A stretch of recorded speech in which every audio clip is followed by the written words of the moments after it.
হালকা বর্তমানে সোনার যে দাম সেই টাকায় হজ করা যায়, তাই বউকে সোনার বদলে হজ করাও, তাতে বউও খুশি, আল্লাহও খুশি।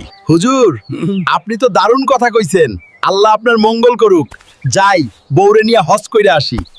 আমার প্রিয়তমা শোনো, স্বর্ণ না কিনে হজ কইরা আসি, আল্লাহ খুশি হইব আর সৌদি ঘোরাও হইব। ঠিক আছে, তবে তাই হোক।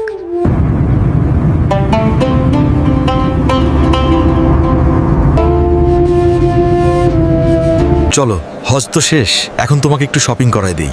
ঠিক আছে, চলো।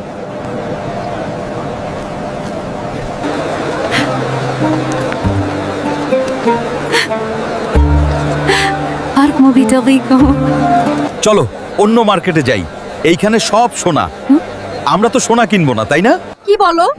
সোনা কিনবো না? মানে আমার সোনা কিনে দাও, তা না হইলে বাড়ি যাবো না। হায় আল্লাহ, হুজুরের বয়ান শুনে এ কি বিপদে পড়লাম। দেখেছো, সৌদি না আসলে কি এত সুন্দর গহনা কিনতে পারতাম বলো? আমার কিচ্ছু বলার নাই প্রিয়তমা।